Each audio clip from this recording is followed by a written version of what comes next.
বন্ধুরা, এটা আজ আমার সাথে কি হলো, ভেবেছিলাম রাত্রিবেলা একটু চাউমিন বানাবো আর তোমাদের সাথে সেটা শেয়ার করব।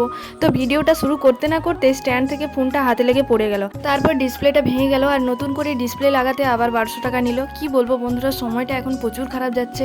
তো তারপর আমার ফোন থেকে কোনোরকম ভিডিও করাই যাচ্ছিল না, তারপর বাবার ফোনটা নিয়ে এলাম। তো চলো এরপর চাউমিনটা করা যাক। তার আগে যা যা লাগবে সবকিছু আমি নিয়ে নিয়েছি। এরপর চাউমিনটা সেদ্ধ করতে হবে। তো সেদ্ধ করার জন্য প্রথমেই কিছুটা জল দিয়ে দেবো। জল গরম হয়ে গেলে একটুখানি সাদা তেল, পরিমাণ মতো নুন দিয়ে চাউমিনটা অ্যাড করব। আর চাউমিনটা 3 থেকে 4 মিনিটের মতো সেদ্ধ করে নিয়েছি। এরপর নামিয়ে নেব। তারপর ঠান্ডা জলে আরও একবার ভালো করে ধুয়ে নেব। এরপর আরও কিছুটা তেল দিয়ে ভালো করে ডিমগুলো কিন্তু ভেজে নিতে হবে। আর ডিম ভাজা তো কমপ্লিট। এরপর কড়াইতে একটুখানি তেল দিয়ে রসুন কুচি দিয়ে একটুখানি ভেজে নিতে হবে। তারপরে দিয়ে দেবো পেঁয়াজ কুচি, টমেটো, গাজর কুচি, সাথে কাঁচা লঙ্কা আর পরিমাণ মতো নুন দিয়ে সবগুলো একসাথে ভালো করে ভেজে নিতে হবে। তারপরে সেদ্ধ করা চাউমিনটা দিয়ে দেবো।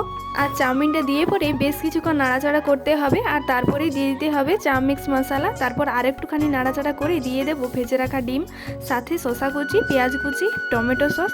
ব্যাস, আর কিছু দিতে হবে না। এরপর খেলেই হলো। তো বন্ধুরা, ভিডিওটা কেমন লাগলো কমেন্ট করে নিশ্চয়ই জানিও। আর পরবর্তী ভিডিও দেখার জন্য সাবস্ক্রাইব করতে একদম ভুলো না।